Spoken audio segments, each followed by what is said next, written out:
दोस्तों नमस्कार। आप देख रहे हैं बिहार के मुख्य समाचार। जुड़े रहिए दिन भर की ताजा और बड़ी खबरों के साथ। विकास, रोजगार, योजना, पेंशन, साथ ही साथ कृषि, मौसम, राजनीति, सभी खबरें एक एक करके विस्तार से। बने रहिए वीडियो में शुरू से अंत तक। आइए देखते हैं बिहार की ताजा समाचार। बिहार की सियासत एक बार फिर गमछा पॉलिटिक्स के इर्द गिर्द गर्मा गई है। ऊर्जा भवन पटना में आयोजित एआई समिट के दौरान मुख्यमंत्री सम्राट चौधरी द्वारा दिए गए एक बयान ने राजनीतिक गलियारों में हलचल मचा दी है। मंच से एआई और निगरानी तकनीक का जिक्र करते हुए उन्होंने कहा कि पटना में करीब 4000 एआई कैमरे लगाए गए हैं और यदि एआई को यह निर्देश दिया जाए कि हरे गमछा वालों को खोजो तो वह तुरंत पहचान कर कार्रवाई तक कर सकता है। इस बयान के बाद सियासी पारा चढ़ गया और राष्ट्रीय जनता दल सुप्रीमो लालू प्रसाद यादव की पुत्री रोहिणी आचार्य ने तीखी प्रतिक्रिया दी। उन्होंने सोशल मीडिया प्लेटफॉर्म एक्स पर भगवा गमछा का उल्लेख करते हुए सरकार पर गंभीर आरोप लगाए और कहा कि कानून व्यवस्था के नाम पर एक विशेष रंग और पहचान को टारगेट करने की कोशिश की जा रही है। बिहार में इलेक्ट्रिक वाहनों की बिक्री ने ऐसा रफ्तार पकड़ा है मानो सड़कों पर कोई नई खामोश क्रांति उतर आई हो। प्रधानमंत्री नरेंद्र मोदी की पेट्रोल डीजल बचाने की पुरजोर अपील और राज्य सरकार की आकर्षक सब्सिडी योजना ने मिलकर बाजार का पूरा रुख बदल दिया है। गया जिले में मात्र 15 दिनों के भीतर 455 इलेक्ट्रिक वाहनों की बिक्री दर्ज की गई है, जो इस बात का सबूत है कि अब लोग ईंधन की जगह इलेक्ट्रिक सफर को तवज्जो दे रहे हैं। पहले जहां बिक्री धीमी थी, वहीं अब रोजाना 5-6 इलेक्ट्रिक स्कूटी आराम से बिक रही हैं। ग्रामीण इलाकों में भी इस खामोश सवारी की मांग तेजी से बढ़ी है। उनका कहना है कि सरकार द्वारा दी जा रही अनुदान राशि ने ग्राहकों के दिल में भरोसा पैदा किया है, जिससे खरीदारी में तेजी आई है।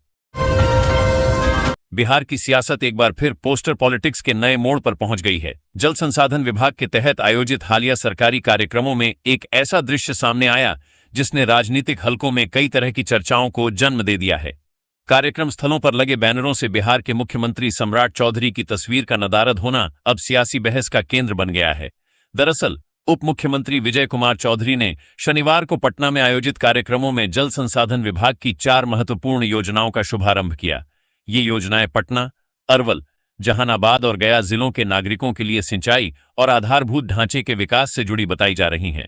मंच से बोलते हुए उन्होंने कहा कि सरकार विकास कार्यों को सर्वोच्च प्राथमिकता दे रही है और इन परियोजनाओं की नींव पूर्व मुख्यमंत्री नीतीश कुमार के कार्यकाल में ही रखी गई थी। मुजफ्फरपुर जिले के औराई थाना क्षेत्र में इश्क का ऐसा पारिवारिक पाठ्यक्रम देखने को मिला है कि लोग दांतों तले उंगली दबाने को मजबूर हैं। पहले घर के मुखिया साहब ने मोहब्बत की ऐसी मिसाल पेश की कि अपनी पहली पत्नी और परिवार को दरकिनार कर उसी निजी स्कूल की एक छात्रा से विवाह कर बैठे जहां वो खुद शिक्षा का कारोबार चलाते थे। और लोग अभी इस इश्क की किताब के पन्ने पलट ही रहे थे कि कहानी में नया अध्याय खुल गया। अब उसी इश्क ए दास्तान के दूसरे किरदार यानी उनके नाबालिग बेटे ने भी मोहब्बत के उसी रास्ते पर कदम रख दिया। बताया जा रहा है कि वह अपने ही गांव की एक नाबालिग प्रेमिका को लेकर फरार हो गया। मामला सिर्फ फरार होने तक ही सीमित नहीं रहा, बल्कि दोनों ने मंदिर में शादी रचा लेने का दावा करते हुए एक वीडियो भी सोशल मीडिया पर डाल दिया, जिसने पूरे इलाके में सनसनी फैला दी है। राष्ट्रीय जनता दल प्रमुख लालू यादव अपनी पत्नी और पूर्व मुख्यमंत्री राबड़ी देवी के साथ पटना से दिल्ली रवाना हो गए हैं। बताया जा रहा है कि 27 मई को आयोजित होने वाले तेजस्वी यादव के बेटे के पहले जन्मदिन समारोह की तैयारियों को लेकर वे दिल्ली पहुंचे हैं। सूत्रों के अनुसार इस जन्मदिन समारोह को भव्य रूप देने की तैयारी की जा रही है।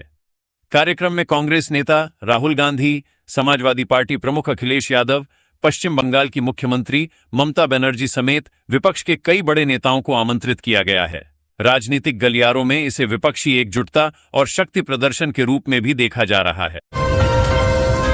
पटना में आयोजित एआई समिट का मंच उस समय सियासी अखाड़े में बदल गया जब मुख्यमंत्री सम्राट चौधरी ने हरे गमछे को लेकर एक बयान दिया। उन्होंने कहा कि पटना में लगभग 4000 एआई कैमरे लगाए गए हैं और यदि सिस्टम को यह निर्देश दिया जाए कि हरे गमछे वाले को खोजो तो तकनीक तुरंत ऐसे लोगों की पहचान कर सकती है। हालांकि उन्होंने तुरंत ही स्पष्ट किया कि उनका इशारा किसी विशेष व्यक्ति या समूह की ओर नहीं था। लेकिन बयान के बाद राजनीतिक तापमान तेजी से बढ़ गया और बिहार की सियासत में एक नया विवाद खड़ा हो गया। नेता प्रतिपक्ष तेजस्वी यादव ने इस बयान को सरकार की मानसिकता का प्रतिबिंब बताते हुए तीखा हमला बोला। उन्होंने आरोप लगाया कि यह बयान नफरत और विभाजन की सोच को दर्शाता है। तेजस्वी ने साथ ही राज्य की आर्थिक स्थिति, महिलाओं की योजनाओं और बिजली दरों को लेकर भी सरकार को घेरा और कहा कि जनता असल मुद्दों पर जवाब चाहती है।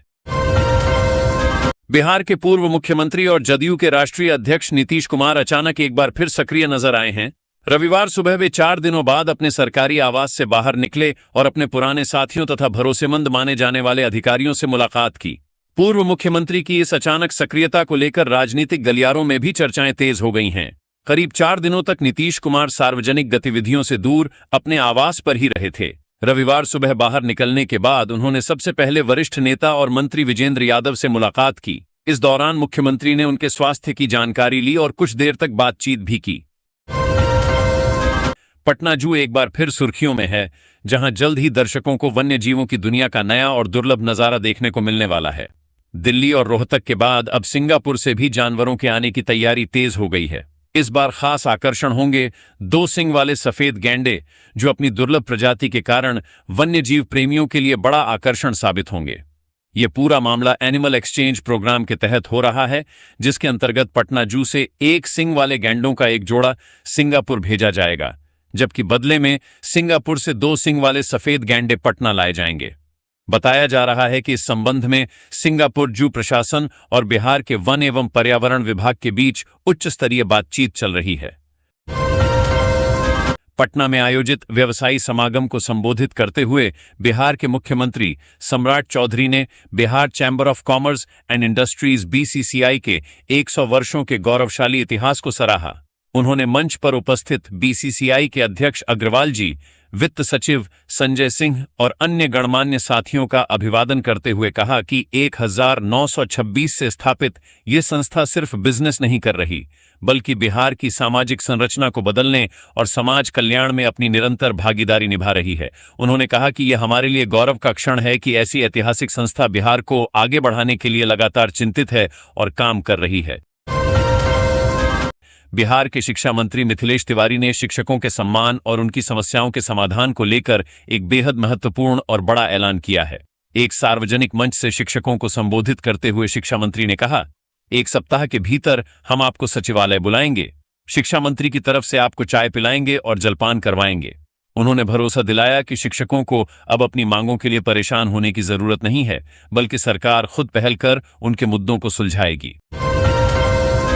देश की न्याय व्यवस्था में एक अहम और ऐतिहासिक बदलाव की खबर सामने आई है। सुप्रीम कोर्ट कॉलेजियम ने सिफारिश करते हुए जस्टिस मीनाक्षी एम राय को पटना हाईकोर्ट का नया चीफ जस्टिस नियुक्त करने का प्रस्ताव केंद्र सरकार को भेज दिया है। अब अंतिम मुहर केंद्रीय कानून मंत्रालय की अधिसूचना पर लगनी बाकी है, जिसके बाद यह नियुक्ति औपचारिक रूप से लागू हो जाएगी। भारतीय विशिष्ट पहचान प्राधिकरण ने आधार अपडेट से जुड़ी फ्री ऑनलाइन सुविधा की अंतिम तिथि बढ़ाकर 14 जून 2027 कर दी है। यानी अब नागरिक अपने दस्तावेजों को बिना किसी शुल्क के अपडेट कर सकते हैं, लेकिन यह सुविधा केवल माय आधार पोर्टल के माध्यम से ऑनलाइन उपलब्ध है। इस फैसले के बाद देश भर के करोड़ों आधार धारकों को बड़ी राहत मिली है। अब लोग घर बैठे ही अपने आधार में नाम, पता, मोबाइल नंबर और अन्य जरूरी जानकारियों को आसानी से अपडेट कर सकते हैं। इसके लिए उन्हें सिर्फ पोर्टल पर लॉगिन कर OTP वेरिफिकेशन के बाद दस्तावेज अपलोड करने होंगे। बिहार की सत्ता के केंद्र बिहार सचिवालय से एक ऐसा चौंकाने वाला खुलासा सामने आया है, जिसने सरकारी खर्च और प्रशासनिक पारदर्शिता पर गंभीर सवाल खड़े कर दिए हैं। पिछले 10 वर्षों में VIP कमरों की चमक दमक बनाए रखने के नाम पर 5 करोड़ रुपए से अधिक की राशि खर्च कर दी गई, और यह पूरा मामला अब RTI दस्तावेजों के जरिए उजागर हुआ है। भवन निर्माण विभाग के रिकॉर्ड बताते हैं कि 2015 से 2025 के बीच 45 से अधिक विभागों, आयोगों और संवैधानिक संस्थानों में कुल 437 बार मरम्मत और रेनोवेशन के वर्क ऑर्डर जारी किए गए। इनमें मंत्री, वरिष्ठ अधिकारियों और संवैधानिक पदाधिकारियों के कक्ष प्रमुख रूप से शामिल रहे। हर साल नए सिरे से इंटीरियर बदलाव और VIP लुक अपग्रेड के नाम पर लाखों रुपए खर्च होते रहे। पटना में आज UPSC सिविल सेवा प्रारंभिक परीक्षा 2026 को लेकर प्रशासन ने सुरक्षा और व्यवस्था का अभूतपूर्व घेरा तैयार कर दिया है। परीक्षा को शांतिपूर्ण, निष्पक्ष और कदाचार मुक्त माहौल में संपन्न कराने के लिए जिला प्रशासन पूरी तरह हाई अलर्ट मोड पर है। पटना प्रमंडल आयुक्त सह समन्वयी पर्यवेक्षक मयंक वरवड़े ने स्पष्ट किया है कि परीक्षा की गरिमा और पारदर्शिता प्रशासन की सर्वोच्च प्राथमिकता है। किसी भी प्रकार की गड़बड़ी या अनुचित गतिविधि को बर्दाश्त नहीं किया जाएगा। इस बार पटना में कुल 79 परीक्षा केंद्र बनाए गए हैं, जहां लगभग 39,147 अभ्यर्थी परीक्षा में शामिल हो रहे हैं। परीक्षा 2 पालियों में आयोजित की जा रही है, पहली पाली सुबह और दूसरी दोपहर में। हर केंद्र पर कड़ी निगरानी और प्रशासनिक नियंत्रण सुनिश्चित किया गया है। बिहार के उप मुख्यमंत्री विजय चौधरी ने रविवार को चेतावनी देते हुए कहा कि अपराधियों के खिलाफ पुलिस कार्रवाई में बाधा डालने वालों का उचित हिसाब होगा। पटना जिले में पचमहला थाना क्षेत्र के आपराधिक प्रवृत्ति के सोनू मोनू के घर पर छापेमारी करने पहुंची पुलिस की आम लोगों द्वारा जांच के बाद घर में प्रवेश करने देने का वीडियो वायरल होने के बाद उप मुख्यमंत्री का यह बयान आया है। जदयू दफ्तर में आयोजित प्रेस वार्ता में उनसे इससे जुड़ा सवाल किया गया तो उन्होंने दो टूक कहा कि पुलिस के अपराधियों के खिलाफ कार्रवाई को सकारात्मक रूप से देखा जाना चाहिए। सुपौल जिले के गोपालपुर सिरे पंचायत स्थित मरीचा गांव में कोसी नदी के तेजी से बढ़ते कटाव को लेकर जिला प्रशासन पूरी तरह सक्रिय हो गया है। बिहार सरकार के डिप्टी सीएम विजेंद्र प्रसाद यादव के कड़े निर्देश के बाद जिलाधिकारी सावन कुमार ने खुद प्रभावित क्षेत्रों का सघन दौरा किया।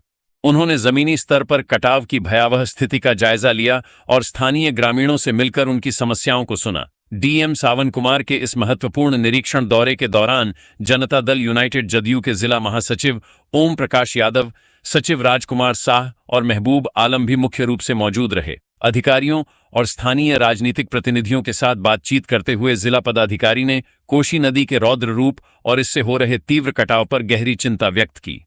उन्होंने माना कि स्थिति गंभीर है और इस पर तुरंत प्रशासनिक हस्तक्षेप की जरूरत है।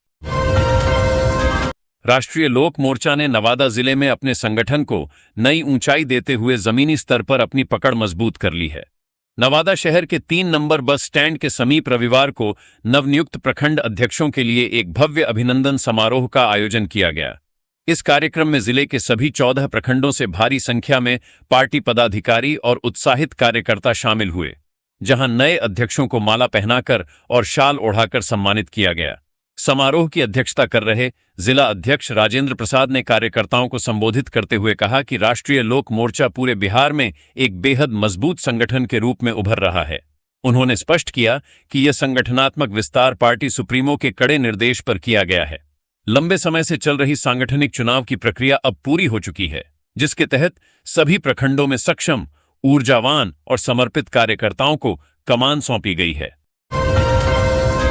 बांका पुलिस ने रजौन थाना क्षेत्र के खैरा मोड़ के पास हथियार के बल पर हुई लूट की सनसनीखेज वारदात का सफल उद्भेदन करते हुए 3 शातिर अपराधियों को गिरफ्तार कर लिया है। पुलिस ने आरोपियों के पास से लूटी गई मोटरसाइकिल, मोबाइल फोन तथा घटना में प्रयुक्त 2 अन्य बाइक भी बरामद की है। पुलिस की इस त्वरित कार्रवाई से इलाके में अपराधियों के बीच हड़कंप मच गया है।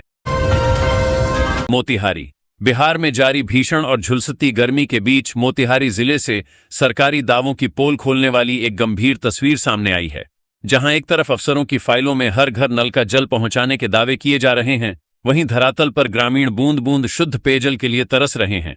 मामला मोतिहारी जिले के पताही प्रखंड अंतर्गत सरैया गोपाल पंचायत के महमदी गांव वार्ड नंबर 3 का है। यहां लाखों रुपए खर्च होने के बाद भी पिछले 5 वर्षों से नल जल योजना पूरी तरह ठप पड़ी है, जिससे नाराज ग्रामीणों ने प्रशासन के खिलाफ जमकर प्रदर्शन किया।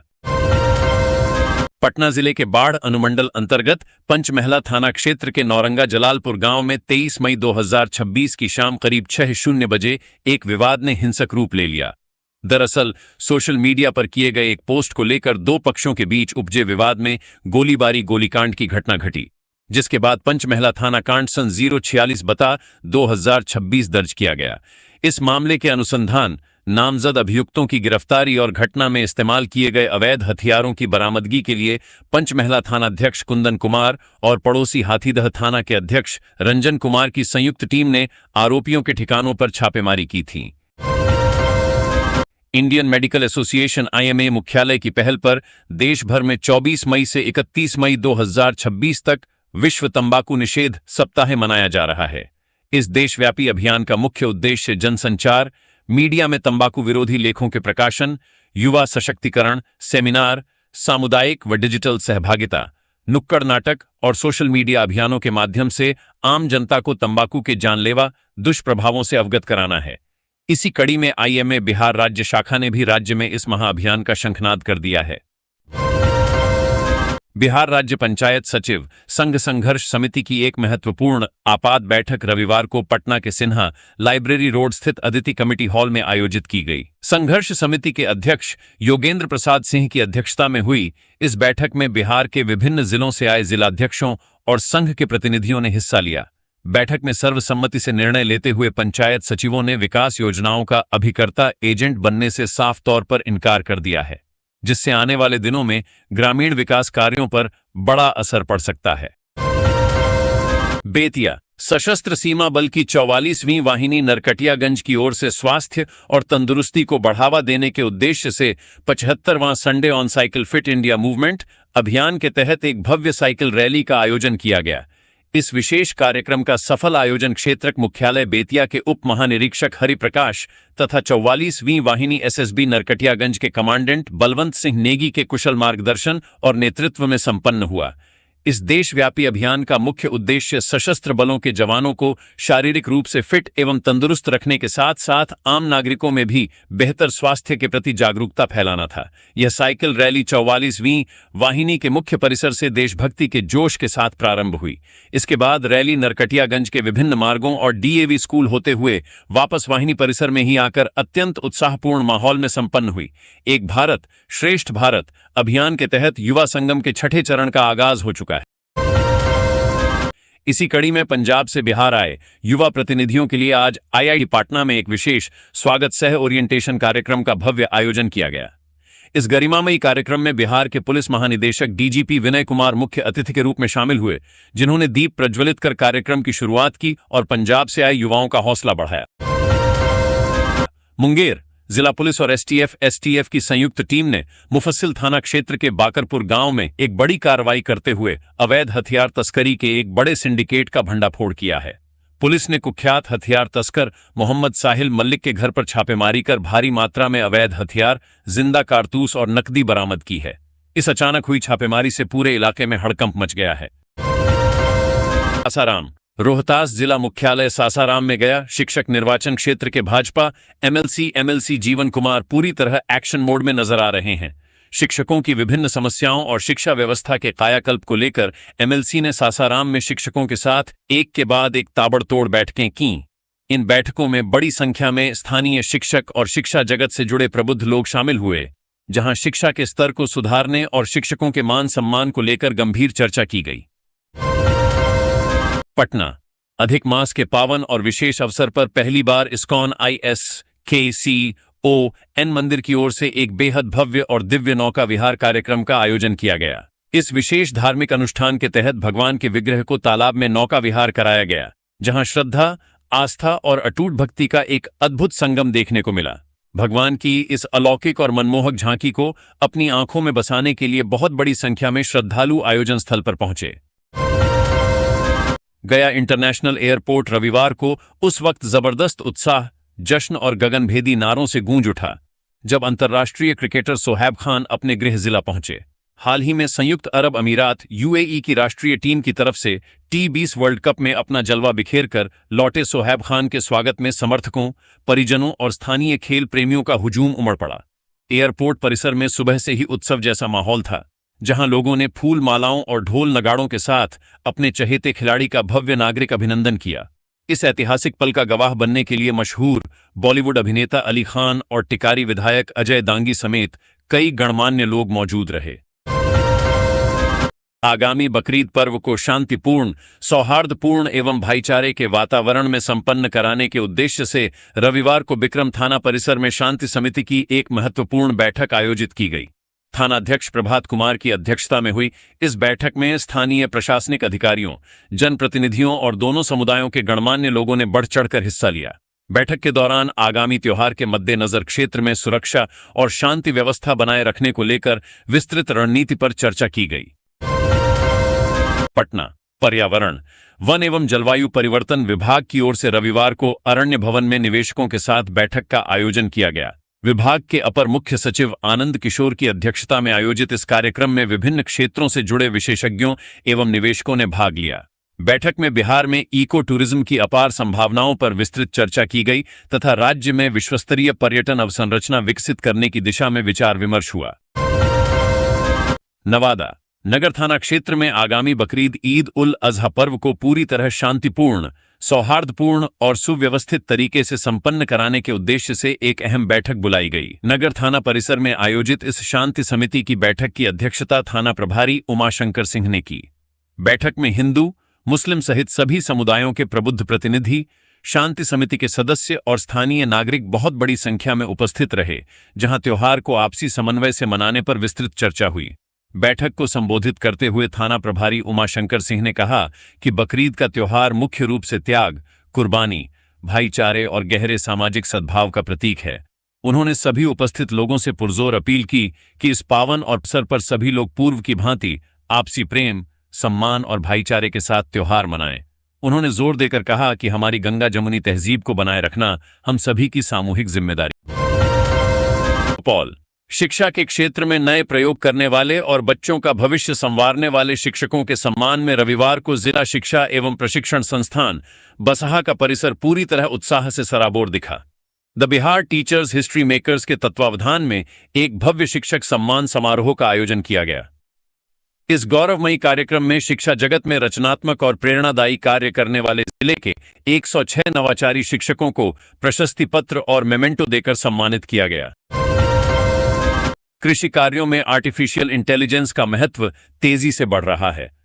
मौसम के पूर्वानुमान से लेकर फसलों की बीमारी और उसकी पहचान के साथ साथ उपज बढ़ाने तक में एआई क्रांति ला सकता है। भारत जैसे देश में सुरक्षा, स्थानीय परिस्थिति, भाषा एवं किसानों की जरूरतों को देखते हुए स्वदेशी एआई मॉडल विकसित करने की आवश्यकता है। ये बातें रविवार को पटना के शास्त्री नगर स्थित ऊर्जा ऑडिटोरियम में आयोजित 2 दिवसीय बिहार एआई समिट 2026 के समापन अवसर पर युवाओं को संबोधित करते हुए विभिन्न हिस्सों से आए विशेषज्ञों ने कही। उन्होंने कहा कि बिहार जैसे कृषि प्रधान राज्य में युवा एआई के माध्यम से उन्नतशील खेती कर अपना कैरियर संवार सकते हैं। उन्होंने बताया कि जलवायु के अनुसार फसल सिंचाई, उर्वरक का इस्तेमाल के साथ साथ सही समय पर सही बाजार की उपलब्धता संबंधित एआई से प्राप्त डेटा आधारित महत्वपूर्ण सूचना किसानों को काफी लाभ पहुंचा सकता है। मुजफ्फरपुर बिहार में इन दिनों अपराधियों और कानून को ठेंगा दिखाने वाले फरार अभियुक्तों के खिलाफ पुलिस का एक बेहद सख्त और आक्रामक रूप देखने को मिल रहा है। इसी कड़ी में मुजफ्फरपुर जिले से पुलिसिया मुस्तैदी का एक बड़ा असर सामने आया है, जहां पुराने मामलों में लंबे समय से फरार चल रहे अपराधियों के खिलाफ कार्रवाई करने पहुंची पुलिस की धमक देख 2 बड़े आरोपियों ने डर के मारे पुलिस के सामने घुटने टेक दिए और खुद को कानून के हवाले कर दिया। पहली बड़ी कार्रवाई मुजफ्फरपुर जिले के मोतीपुर थाना क्षेत्र के बगही मालिकाना गांव की है। पुलिस रिकॉर्ड के अनुसार कई गंभीर मामलों में नामजद और लंबे समय से फरार चल रहे कुख्यात अभियुक्त सुभाष भगत उर्फ सुरेश महतो के खिलाफ माननीय न्यायालय द्वारा कुर्की जब्ती का कड़ा आदेश जारी किया गया था। इस अदालती आदेश के अनुपालन में मोतीपुर थाने की पुलिस भारी सुरक्षा बल और क्रेन बुलडोजर के साथ अचानक उसके दरवाजे पर जा धमकी। पुलिस के इस रौद्र रूप और घर टूटने के डर की भनक लगते ही अभियुक्त सुभाष भगत भागा थाने पहुंचा और आत्मसमर्पण कर दिया। बिहार की राजनीति में ऐसा लग रहा है कि अचानक से कुछ बड़ा होने वाला है। राष्ट्रीय जनता दल आरजेडी के नेताओं की तेजस्वी की बजाय सम्राट चौधरी के साथ फोटो खींचाने की चाहत बढ़ती जा रही है। वैसे पूरा आरजेडी नेतृत्व यानी लालू यादव का परिवार इस समय दिल्ली में डेरा डाले हुए है। मौका है तेजस्वी यादव के बेटे इराज के पहले जन्मदिन का। इसकी भव्य पार्टी 27 मई को दिल्ली से सटे गाजियाबाद में होने वाली है। 25 मई का मौसम अनुमान। बिहार में पिछले कई दिनों से जारी जानलेवा गर्मी और लू के बीच मौसम विभाग ने राहत भरी खबर दी है। राज्य के मौसम तंत्र में एक बड़ा बदलाव होने जा रहा है, जिससे कई इलाकों में झमाझम बारिश और तेज आंधी तूफान की स्थिति बनेगी। पटना मौसम विज्ञान केंद्र के अनुसार दक्षिण बिहार और उसके आसपास के इलाकों में एक ऊपरी चक्रवाती परिसंचरण सक्रिय हो गया है। इसके प्रभाव से पटना, गया, मुजफ्फरपुर, भागलपुर और दरभंगा समेत बिहार के कई हिस्सों में मौसम करवट लेगा। राष्ट्रीय जनता दल आरजेडी के नेता तेजस्वी यादव ने रविवार को एनडीए सरकार पर तीखा हमला बोलते हुए दावा किया कि राज्य का खजाना पूरी तरह से खाली है, जिससे सरकार जनता के प्रति अपनी वित्तीय प्रतिबद्धताओं को पूरा करने में असमर्थ है। पूर्व उप मुख्यमंत्री ने सरकार पर कमजोर समूहों की उपेक्षा करने का आरोप लगाया, विशेष रूप से महिलाओं और वरिष्ठ नागरिकों के लिए कल्याणकारी योजनाओं के वितरण में देरी की ओर इशारा किया। बिहार की राजनीति में आजकल काफी उथल-पुथल है, खासकर आरजेडी के लिए। भीतरखाने की खबर है कि कई आरजेडी नेता बीजेपी के संपर्क में हैं। इसी बीच भोजपुरी फिल्मों के दिग्गज अभिनेता और सिंगर खेसारी लाल यादव ने भाजपा के सीनियर नेताओं से मुलाकात की। शनिवार को भाजपा के राष्ट्रीय अध्यक्ष नितिन नवीन के जन्मदिन के मौके पर खेसारी लाल उन्हें बधाई देने पहुंचे, जहां मुख्यमंत्री सम्राट चौधरी और बीजेपी प्रदेश अध्यक्ष संजय सरावगी भी मौजूद थे। इस मुलाकात के बाद जब दिल्ली एयरपोर्ट पर पत्रकारों ने राष्ट्रीय जनता दल आरजेडी के नेता तेजस्वी यादव से इस पर प्रतिक्रिया मांगी, तो वे भड़क उठे। तेजस्वी ने इस सवाल को गैर जरूरी बताते हुए मीडिया को देश के असल मुद्दों पर ध्यान देने की नसीहत दे डाली। पटना क्या चेतन आनंद को उप मंत्री स्तरीय सुविधा मिल जाने से जदयू अब थैली की पार्टी नहीं रही?